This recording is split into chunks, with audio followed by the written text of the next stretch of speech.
ئەم بەرنامەیە لەسەر تەکنۆلۆژیایەکە کە دەتوانێت کوردستان لە هەرێمێکی بەکاربەر و هاوردەکەری کشت و کاڵەوە بگۆڕێت بۆ هەرێمێکی وەبەرهێنی هەناردەکەر، واتە دەتوانین بەرهەمی ناوخۆی سەوزە و میۆمان دەیان هێندە زیاتر بکەین. ئەم تەکنۆلۆژیایە کە دەکرێت هەزاران هەلی کار بڕەخسێنێت پێی دەگوترێت تەکنۆلۆژیای کێڵگەیستونی vertical farming. سڵاو بەڕێزان، من نام عەبدوڵڵام لە مەڵقەیەدا کێڵگەی ستونیتان پێدەناسێنم.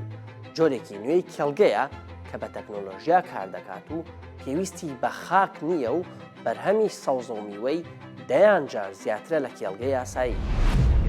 بەرهەمان نزیکەی 30 جار لە بەرهەمی کێڵگەیەکی کراوە زیاترە. دەچینە یەکێک لە مەزنترین کێڵگە ستونیەکانی ئەمریکا کە ساڵانە ملیۆنەها تەن تەماتە و سەوزە بۆ وڵاتەکە بەرهەم دەهێنێت. 90% کەمتراوە بەکاردەهێنین. هیچی دیکە خاکی بە پیت و بێپیت گرنگ نییە. کێڵگەی ستونی لە هەر شوێنێکی گەردوون دەکرێت دروست بکرێت و 4 وەرزەی ساڵ بەرهەمی هەیە. لێرە تەماتە دەچێنین. ئایا کێڵگەی ستونی چارەسەرە بۆ زیادبوونی ژمارەی دانیشتوان؟ ئایا داهاتووی ئاسایشی خۆراکی کوردستان لە مەترسیدایە؟ دەبێت تا ساڵی 2050 سەدا خۆراکی زیاتر بەرهەم بهێنین. پێشەوەی کێڵگەی ستونیتان پێ بناسێنم دەمەوێت کێڵگەی نەریتیتان بیر بخەمەوە. ئەو کێڵگانەی سەدان ساڵە هەن و هێشتا لە کوردستان و شوێنەکانی دیکەی جیهان بەربڵاون.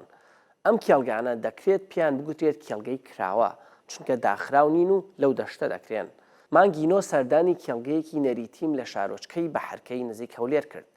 بەڵام کێڵگەکە وەرزی ڕواندنی تەماتەی بەسەر چوو بوو. تەماتەمان ئەمە لە مانگی 6 تقریبان پێڕادەگاتن کە پێڕادەگا ئەمەوە دەتا مانگی 28 دەما ئەو تەماتی دەفرۆشین.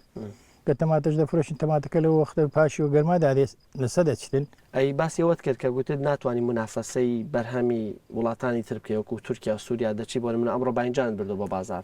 پێمان بڵێ چۆن باسی نرخ دابەزی بوو چ بۆ ئەوڕۆ؟ باینجان ئەمە تقریبان لەو هەفتەیەک پێشی ئەو باینجانی ئێران بێتن لە دەوری 550 600 مان دەفرۆشێ بە 250 200 مان فرۆشتێ 150 زیاتر دابەزی بۆ زۆر زیاتریش. سێوەرزەکەی دیکەی ساڵ ئەگەر تەماتەتان بێت لە کوێوە دێت؟ دەبێت پشت بە بەرهەمی وڵاتانی دراوسێ ببەستین. کوردستان و عێراق ئەو شوێنەی کە تیایدا کشت و کاڵ دۆزرایەوە ئەمڕۆ زۆربەی بەرهەمە خۆراکیەکانیان لە دەرەوە هاوردە دەکەن. لە بەرامبەردا هەندێک هەوڵ درراوە بۆ قەدەغەکردن یان سنووردارکردنی هاوردەی دەرەکی، بەڵام گرفتێکی گەورەی بڕیارێکی لەو جۆرە گرانبوونی نرخە لەسەر هاوڵاتیان. پرسیارە سەرەکیەکە کە پێویستی بە وەڵامە ئەمەیە، چی وای کردووە بەرهەمی دەرەکی کە پارەی گواستنەوە و باجی سنووریشی دەخرێتە سەر هەرزانتر بێت لە بەرهەمی ناوخۆ؟ وەڵامەکە ڕوونە. لە کوردستان ئەو ژێرخانە لە ئارادانیە تا جوتیارەکان بتوانن هێندە زۆر بەرهەم بهێنن ڕکابەری بەرهەمی هاوردەکراو بکەن. تەکنۆلۆژیای ستونی لەم ڕۆوە دەکرێت یارمەتی دەربێت. بۆ نمونە ئەمڕۆ بەهۆی تەکنۆلۆژیاوە کێڵگە 4.2 کاکبورهان دەکرێت هێندەی 120 دۆنم زەوی تەماتە بەرهەم بهێنێت. بیر بکەرەوە لەوەی کە گوتم 4 دۆنم زەوی دەتوانێت هێندەی 120 دۆنم زەوی بەرهەمی هەبێت. لەوەش گرنگتر 4 وەرزەی ساڵ دەتوانێت بەرهەمی هەبێت.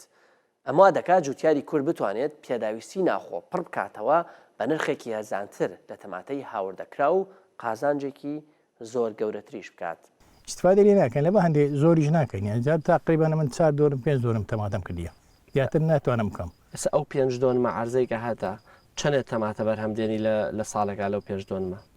وڵا هەتا 75 تەن ئەوەندە تقریبان 75 تەن. بەێ وەرزی پاییزە و ئەم کێڵگەیە لە کوردستان ناتوانێت تەماتە بڕوێنێت.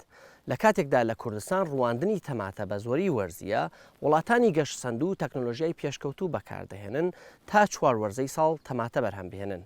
ئێستا با بچین بۆ ئەمریکا تا لە نزیکەوە بزانین ئەم تەکنۆلۆژیایە چییە و چۆن دەخرێتە بواری جێبەجێکردنەوە.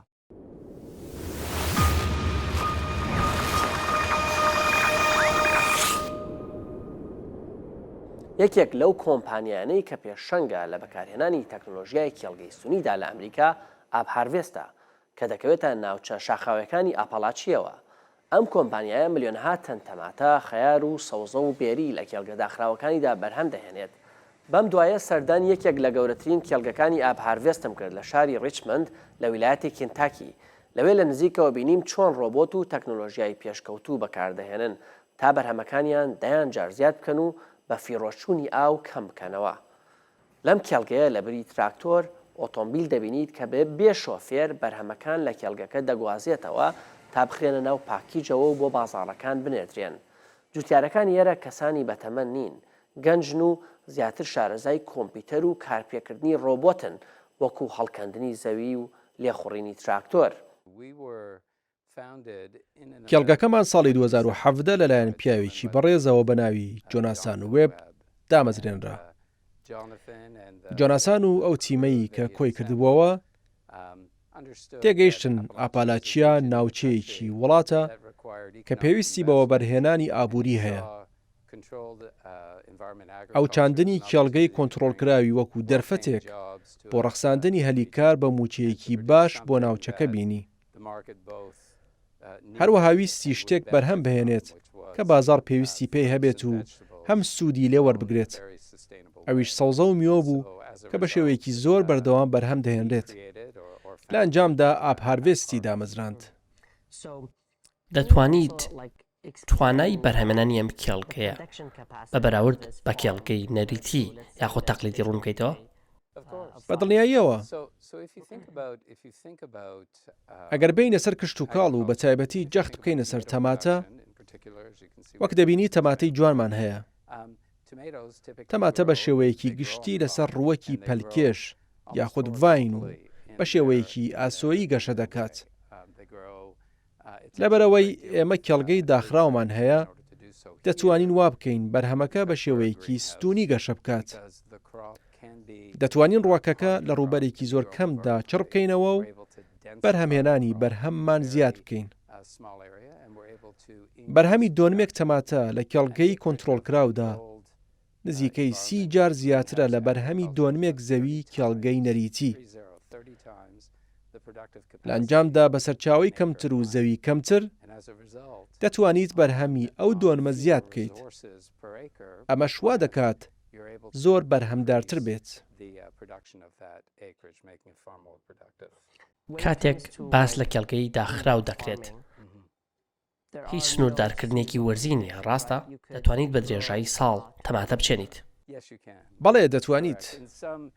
بەڵێ ئەوە ڕاستە. لە هەندێک کێڵگەی داخرا و کۆنتڕۆڵکراودا چوار و وەرزە کشت و کاڵ دەکەن. لەوێدا بە درێژایی ساڵ بەرهەم دەچەنرێت. ئەمە شڕەگەیان دەدات کاتی بۆ دیاری بکەن چ کاتێک بەرهەمەکانیان بخەنە بازار بۆ ئەوەی لە گرنگترین کاتەکانی ساڵدا بەرهەمەکان بۆ خەڵکی دابین بکەن و دەتوان بە درێژایی ساڵ کشت و کاڵ بکەن. ئێمە پێمان باشە کاتێکی دیاری کرا و چاندم بکەین بۆ ئەوەی ئەو کاتە تەماتە و سەوزەی فرێش بۆ بازار دابین بکەین کە زۆرترین خواستی لەسرە و بەرهەم دەبێت لە دوورترین شوێنەکانەوە بێت، کەواتە بە شێوەیەکی ئاسایی ساڵەکەمان لە نزیکەی مانگی ئابەوە دەست پێ دەکات کاتێک چاندن دەکەین. لە مانگی تەمووزدا بەرهەمێنان تەواو دەکەین تاوەکو ناوەڕاستی مانگی ئاب کاتێک کێڵگەکە پاک دەکەینەوە. ئامادەی دەکەین بۆ بەرهەمی نوێ. ئاپهاروێت چەند کێڵگەی داخراوی وە کۆمەی هەیە؟ توانای بەرهەمێنانتان چەندە؟ دەتوانیت ژمارێکم پێ بدەیت؟ ئێستا 4 کێڵگەمان هەیە. 2 کێڵگەی 242 دۆنممان هەیە، یەکێکیان لە مۆرهێت، یەکێکیان لە ڕیچمۆندە. ئێستا 360 دۆنمی بەکاردەهێنین. لە مانگی ئابدا چاندن لە بەشەکەی دیکەشدا دەکەین. ئێمە تەماتە دەچێنین، 4 جۆری جیاوازی تەماتە. لە شوێنەکانی دیکەمان لە ئەبێریا و لە سەمەرسێت کاهوو دەچێنین کە بەم زوانە ئۆرگانیکیشمان دەبن. لە سەمەرسێت سترۆبێری و خیار دەچێنین. ساڵانە 10 ملیۆن کیلۆ بەرهەم دەهێنین بە بەکارهێنانی ئاوی کەمتر. لەبارەی بەکارهێنانی ئاویشەوە ئێمە نزیکەی 90% کەمتر ئاو بەکاردێنین بۆ کشت و کاڵ کە بەم شێوازە ئاودێری دەکەین. هەندێک کێڵگەی ستونی بە تایبەت ئەوانەی کە سەوزەی وەکو کاهوو جەرجی دەڕوێنن بە ڕۆژنامەی نیویۆرک تایمزی ئەمریکیان گوتووە دەتوانن لە تەنیا 1 دۆنم زەوی کێڵگەی ستونیدا هێندەی 390 دۆنم زەوی کێڵگەی نەریتی بەرهەمیان هەبێت. باشە کێڵگەی ستونی چییە و بۆچی وەکو داهاتووی کشت و کاڵ سیر دەکرێت؟ کێڵگەی ستونی چاندنی میوە و سەوزەیە لە شوێنێکی داخراودا. ئاو ڕووناکی دەستکرد و هەندێک جاریش تیشکی خۆر بەکاردێت. ئاپارڤێست سوود لە تیشکی خۆر و بارانی ژوەر دەکرێت تا هەرزان لەسەری بکەوێت. لە کێڵگەی ستونیدا پێویستت بە خاک نییە، لەبەری ئەوە کەرەستەی وەکو لۆکەی بەردین ئەوەی بەنگلیزی پێی دەڵێن ڕاکۆڵ یان هایدرۆپانیک بەکاردەهێنرێت. هایدرۆپانیک واتە ڕووەکەکە لەناو ئاوێکدا دادەنرێت کە خۆراکی پێویستی بۆ ڕووەکەکە تێدایە. لە کێڵگەی ستونیدا هەمیشە کۆنتترۆلی پلەی گەرمی و شێ و ڕووناکی و بڕی ئاو و خۆراک دەکرێت. ئەمە جوا دەکات خێراتر و تەندروستتر ڕووەکەکە گەشە بکات. دەرمانی مێروکوش بەکار نایەت. کێڵگەی ستونی هاوشێوەی دروستکردنی شوقەی بەرزە لە شارەکاندا. چۆن بینای فرەنهۆمی چارەسەر بووە بۆ گرفتی زۆربوونی دانیشتوان، ئەمڕۆ کێڵگەی ستونی وەک ڕێگەیەک بۆ پەیداکردنی خۆراکی پێویست بۆ زیادبوونی خەڵک سیر دەکرێت. پێشبینی دەکرێت تا ساڵی 2050 ژمارەی دانیشتوانی جیهان بگاتە نزیکەی 10 ملیار کەس کە زۆربیان لە شارەکاندا دەژین. بە گوێرەی ڕۆژنامەی گاردیانی بەریتانی پێویستە ئاستی و بەرێنانی خۆراک 170 زیاد بکەین تا بەش بکات. ئەمە شێوازێکی نوێی چاندن یاخود زراعەتە و دەکرێت لە هەر شوێنێکی ئەم جیهانە بکرێت. تەنانەت دەکرێت لەسەر مەریخیش بکرێت. گرنگ نییە خۆر هەیە یاخود نییە، بارانە بارێت یاخود نابارێت. گرنگە خاکەکەت بە پیتە یاخود بێپیت، چونکە پێویستی بە خاک نییە. ئەم کێڵگانە سەدا 90 کەمتر ئاو بەکاردەهێنن بە بەراورد بە کێڵگەی جاران. هونەرەکە لەوەدایە لە ڕێگەی سێنسەرەوە کە جۆرێکی تەکنۆلۆژیای و بە کوردی پێی دەوترێت هەستەوەر دەزانن بزەبت دەقاودەق ڕووەکەکان چەندە ئاویان پێویستە و لەوە زیاتریان پێنادەن. ئەم تاقیکردنەوە سەرسوڕهێنەرانە هەن کە تیمی زانکۆکان یان ناوەندەکانی توێژینەوە لە سەرانسەری جیهاندا نێرنە ئێرە بۆ وێزگەی بۆشایی ئاسمان دڵخوازترین تاقیکردنەوە لای من چاندنی تەماتێ لێرە. ئەم ڕۆکە بچووکەم زۆر خۆش دەوێت کە دەبینم لێرە گەشە دەکات. نیشانتان دەدەم کە چۆن دەتوانین باشتر ئاو خۆراک لا گەشەی ڕووەکدا بەکار بێنین با بەکارهێنانی ڕێگەی جیاواز وەک هایدرۆپۆنیک یاخود چاندنی ڕووەک لە ناو ئاودا. چونکە ڕووەک گەشە دەکات، چونکە ئەگەر ڕۆژێک بچینە سەربەریق دەبێت بەم شێوەیە ڕووەک بچێنین. وێزگەی بۆشایی ئاسمانی نێودەوڵەتی بەڕاستی سەکۆیەکی ئازاد دابین دەکات کە دەتوانین لێکۆڵینەوە لە سەختترین بەشی گەڕان لە بۆشایی ئاسمانە بکەین، ئەویش بوونی مرۆڤە. بەداخەوە هێشتەوەمان بە زیندوی لە بۆشایی ئاسماندا زەحمەتە. زیاتر لە 20 ساڵە کارمەندمان لەم وێزگەیە دەژین و لەگەڵ گواستنەوەمان بۆ مانگ و سارەکانی دیکە پێویستمان بە ئەزمموی ئەو 20 ساڵە دەبێت. کاتێکی زۆر سەرنجڕاکێشە. پێم وایە لە دڵەوە ئێمە کەشتیوان هەمومان گەڕۆک و زانین. بۆیە بەشێک بیت لەم تیمە نایە بەڕاستی ئەزمونێکی زۆر تایبەتە. وەکو دەبینیت لە کێڵگەی داخراودا ڕیز هەیە. هەر ڕیزێک درێژەیەکی دیاریکراوی هەیە. هەر بەرهەمێک چڕیەکی دیاریکراوی هەیە، واتە ژمارەی ڕووەکەکان لە هەر ڕیزێکدا. هەر ڕووەکێک توانای بەرهەمێنانی دیاریکراوە. دەتوانین پێشوەختە بزانین چەند بەرهەممان دەبێت. بۆ هەر ڕووەکێک بۆ هەر ڕیزێک بەپێی ئەو چڕیەی کە چاندومانە دەتوانین بە دروستی پێشبینی بڕی بەرهەم بکەین. هاو کێشەیەکی زۆر سادەیە. هەروەها دەبینیت کە تەماتە بەهێشوو گەشە دەکات. تێمەلەیە کاتدا تەماتێک دەچنینەوە. هەر ڕووەکێک بەرهەمی نزیکەی 8 هەفتە تەماتەی هەیە. ئێمە تا ڕادەیەکی زۆر باش دەزانین کام هەفتەیە هەفتەی داهاتوو هەفتەی دوایەوەش چ ڕووەکێک دەچنینەوە. زانیاریەکی تا ڕادەیەکی زۆر وردمان هەیە. ئەم تەکنۆلۆژیان نوێیە پێویستی بە کارمەندی لێهاتووە تا بتوانێت بەکاری بهێنێت. لە ئەمریکا لە قۆناغی ئامادەییەوە کار بۆ پێگەیاندنی ئەم کارمەندانە دەکرێت. لە ئامادەیی کارتەر جی وودسن ئەکادمی کۆرسێک کراوەتەوە کە خوێندکارەکان لەبارەی کێڵگەی ستونیەوە فێر دەکەن. خەرجی کۆرسەکە ئاپارڤێست و کۆمپانیەکانی دیکەی بواری کێڵگەی ستونی لە ئەستۆیان گرتووە. لە ڕێگەی دامەزراوەی کشتتوکاڵی ئێستاوە بەرنمەیەکی 6 بەشی هەیە کە بە قوتابیەکانی دەڵێنەوە. بەرنامەکە زانیاریەکی بنەڕەتی دابین دەکات. لەوانەیەکدا لەسەر کشتتوکاڵی نێو کێڵگەی کۆنتترۆل کراو هەموو شتێک لە سەرم بابەتە دەڵێنەوە. لە مێژی کشتتوکاڵ و ژینگەی کۆنتترۆل کراوە لە سەردەمی بابلیەکانەوە بۆ سەردەمی مۆدرن سەرنج دەخینە سەر جۆرە جیاوازەکانی کشتتوکاڵی ژینگەی کۆنتترۆل کراو. ڕۆلی ئاو ڕۆلی ڕووناکی دەستکرد کە لێرەدا بنەماکانی زانستی ڕۆک و پاکیجکردن دەبینیت. ئێمە سەرنج دەخینە سەر ئابووری کشتتوکاڵی ژینگەی کۆنتترۆل کراو. چۆن بەرهەمەکەت بخەیتە بازارەوە، چۆن ببیتە خاوەنکار و بزنسی خۆت لە بواری کشتتوکاڵی کێڵگەی کۆنتترۆل کراودا هەبێت. قوتابیەکان لە تێرمێکدا زانیاریەکی زۆر قوڵ لەسەر کشتتوکاڵی کێلگەی داخراوە و کۆنتترۆلکرا وەردەگرن. ئایا دەتوانین بڵێن جوتیاری تەقلیدی نەریتی بەرەو لە ناوچوون دەچێت؟ چونکە جوتیاری نوێ ئەو جوتیارەی داهاتوو کە تۆ دروستیەکەیت زانیاری لەسەر کۆمپیوتەر زیاترە وەکو لێخوڕینی تراکتۆر بۆ نمونە. نامەوێت بڵێن بەرەو لە ناوچوون دەچن. دەزانم ئامارەکان پێمان دەڵێن تا ساڵی 2050 دەبێت بەرهەمی خۆراکمان 170 زیاتر بکەین. ئەوە دەکەیت بە بەکارهێنانی وزەی کەمتر، ئاوی کەمتر، شوێنی کەمتر.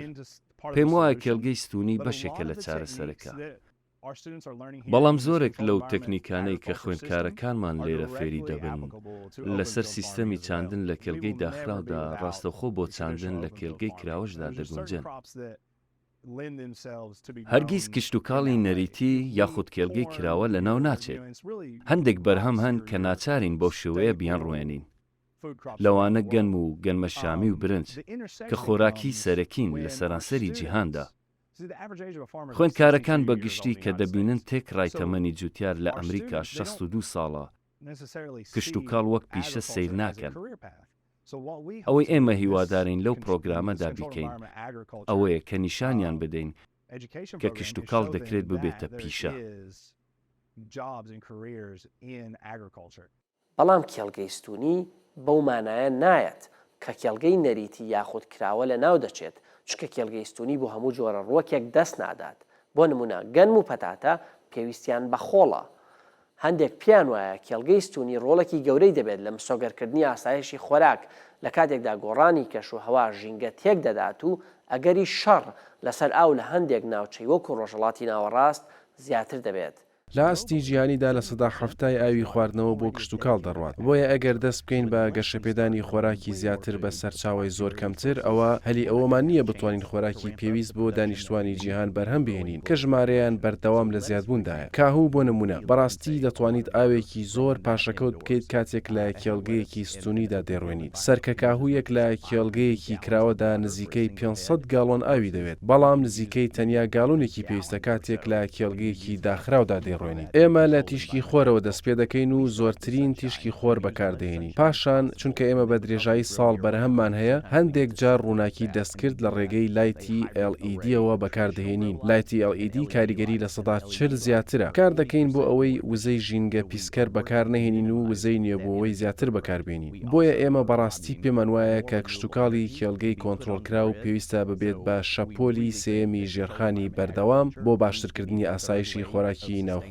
تیمی تەکنەلۆژیامان بەم کێڵگەیە دەڵێن ڕۆبۆتێکی 242 چونکە زۆربەی شتەکان ئۆتۆماتیکین لە ڕێخستنی ڕێژەی شێ بۆ پلەی گەرمی بۆ ڕادەی ڕووناکی. ئێمە شتی دیکەمان هەن کە یارمەتی دەرن عەرەبانە سەربەخۆکانن کە خۆیان لێ دەخڕن و پێیان دەڵێن مێشەنگی کارەبایی. سندوقی بەتاڵ دەبەنە دەرەوە بۆ پسپۆڕانی چاودێریکردنی ڕووەک تا پڕ بکرێن. پاشان ئەو عەرەبانانە سەربەخۆیانە سەبەتە پڕەکان دەبەنەوە بۆ ناوەندی پرۆسسکردن تا کۆ بکرێنەوە بۆ بازاڕەکان بنێدرێن.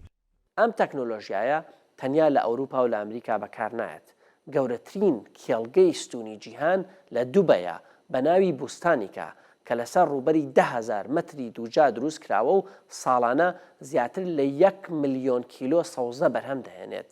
ئەمریکا بەڕاستی هەوڵدەدات بە وڵاتانی دیکە بگاتەوە. بەپێی خەمڵاندەکان نزیکەی 24,000 دۆنم زەوی کێڵگەی داخراو یاخود ژێرشوشەمان هەیە بە بەراورد بە ئەوروپا کە زیاتر لە 200,000 دۆنمی هەیە. یەکێک لە زانکۆناودارەکانی ئەوروپا مەزەندە دەکات کە تەنها بۆ کۆتایی هێنان بەو بەرهەمانەی ڕۆکی پەلکێش واتە ڤاین کە لە مەکسیکەوە هاوردە دەکرێن ئەمریکا پێویستی بە 80,000 دۆنم کێڵگەی داخراوە. بۆیە دەرفەتێکی گەورە دەبینین بۆ بەردەوامبوون لە گەشەپێدانی کشتتوکاڵی کێڵگەی کۆنتترۆلکرا و ژێرخانەکەی لێرە لە ئەمریکا. ئەم کێڵگانە پێویست ناکات لە دووری شارەکان دروست بکرێن، دەکرێت لە ناو شارەکاندا دروست بکرێن و ئەمە شواتە کەمبوونەوەی پیسکردنی ژینگە لەلایەن ئەو ئۆتۆمبیلانەوە کە زۆر جار سەدان کیلۆمەتر بەرهەمی کێڵگەکان دەگوازنەوە.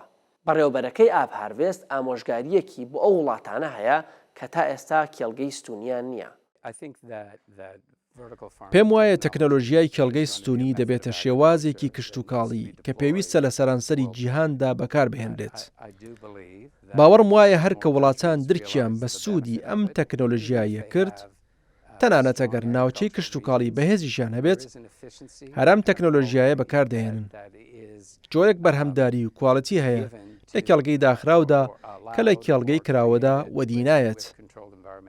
باوەڕم وایە داهاتوی کشتتوکاڵە، تەکنەلۆژیای گەیاندنە. گۆڕانی کەش و هەوا، زیادبوونی بارودۆخی ناجێگیری سیاسی گەورەترین هەڕەشەن لەسەر ئاسایشی خۆراکی جیهان، گەلانی زیندوو ئەوانن کە پلان بۆ داهاتوویان دادنێن. هێنانی تەکنۆلۆژیای کێڵگەی ستونی بۆ کوردستان ڕەنگە سەرەتایەکی چاک بێت بۆ دڵنیاکردنی داهاتووی خۆراکمان و کەمکردنەوەی پشتبەستنمان بە وڵاتانی دراوسێ. تا بەرنامەیەکی دیکە هەر شاد بن.